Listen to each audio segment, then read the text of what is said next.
La low-cost stratégie a pour but de faire du bas coût, c'est-à-dire que les entreprises qui décident de déployer une stratégie low-cost n'ont qu'un objectif, c'est de proposer un produit à un prix inférieur à ses rivaux. L'objectif unique, c'est de proposer un produit pour moins cher que les concurrents. L'objectif, c'est également d'atteindre un public le plus large possible, de manière à pouvoir vendre des produits sur des volumes qui sont importants. On peut prendre par exemple sur ce type de stratégie, il y en a deux qui sont bien connus. Il y a Dacia, qui est une marque du groupe Renault, qui a décidé de ne faire que du très utilitaire. Ce sont des voitures qui sont dépourvues de la plupart des options que possède une Renault classique, mais qui répondent à un besoin de la plupart des utilisateurs qui veulent juste une voiture pour se déplacer simplement. L'objectif de Dacia, c'est de se faire une place sur le marché, mais à un coût inférieur à tous les concurrents. Et c'est une stratégie qui a fonctionné. En voyant le nombre de Dacia qui ont été vendus à travers le monde, c'est une stratégie qui a fonctionné. Et la clientèle est très large.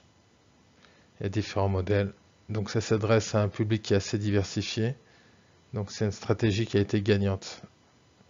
On a aussi Walmart, par exemple, qui est un bon exemple de cette stratégie. C'est une chaîne de distribution américaine qui serait un équivalent de Carrefour ou Tesco en Angleterre, sauf que Walmart a poussé le concept au bout, c'est-à-dire que c'est un supermarché qui propose un nombre infini de références le plus large possible au coût le plus bas possible. Vous ne trouverez jamais moins cher que chez Walmart.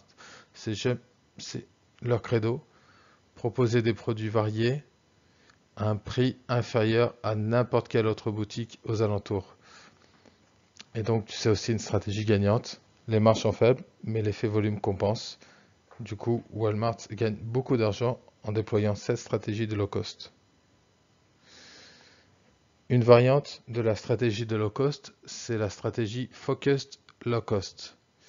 Donc, celle-ci, elle reprend certains principes de la low cost stratégie, mais elle s'adresse seulement à une niche de marché. Donc, deux exemples qui sont assez parlants.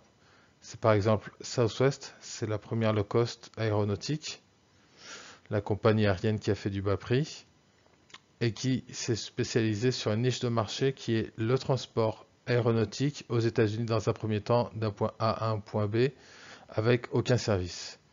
Le prix est le plus bas que vous pouvez trouver sur le marché. Par contre, vous n'avez absolument aucun service. Vous avez un siège, mais si vous voulez faire quoi que ce soit, il faut toujours payer un supplément. Mais c'est une stratégie qui a trouvé sa clientèle et on voit que le modèle s'est dupliqué un peu partout dans la planète. Il y a aussi McDo qui est un très bon exemple de cette stratégie. On est sur du low cost puisque les prix sont faibles, sont quasiment les plus faibles par rapport aux concurrents, mais sur une niche de marché qui est le fast-food, le burger, etc. Donc on est sur une stratégie qui a porté ses fruits et qui fonctionne très bien.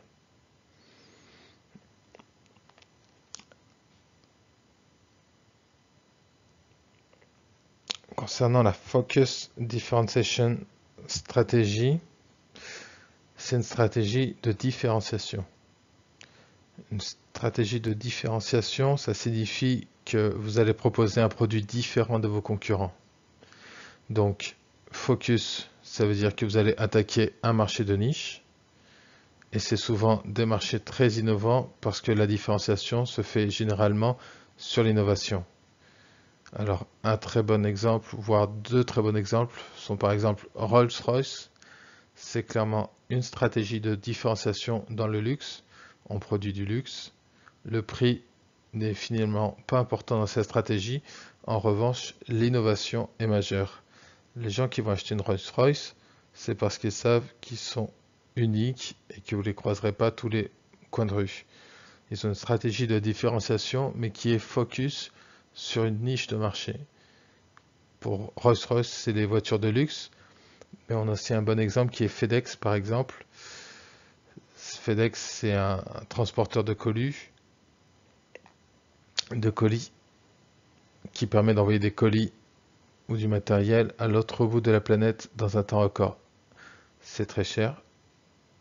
Beaucoup d'entreprises font appel à FedEx parce que bien que le prix soit hyper élevé, vous pouvez envoyer un produit de toute urgence à l'autre bout de la planète et il sera reçu dans les 24 heures, 48 heures au maximum. Donc c'est vraiment une niche, une petite niche chez le transport express qui les différencie du reste des concurrents. Et donc la dernière, c'est la Broad Differentiation Strategy qui est aussi une variante de la Focus Differentiation.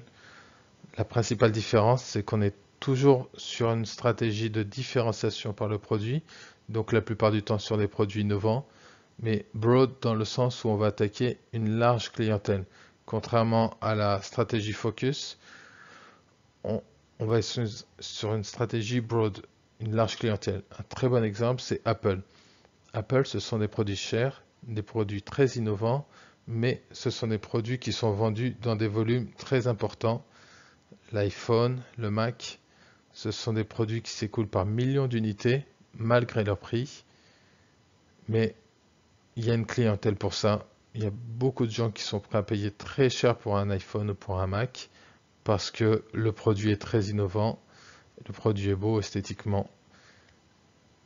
Et donc c'est ça qui fait toute la différence. C'est aussi une stratégie gagnante. Apple, c'est l'exemple le plus parlant pour ce type de stratégie. Il y a Nike aussi, par exemple, qui va être un peu sur le même créneau avec une différenciation par les vêtements techniques et par le style, mais qui va s'adresser à une large clientèle parce que ce sont des produits qui sont accessibles en termes de prix à une bonne partie de la population. Donc on est sur du broad dans le sens large clientèle.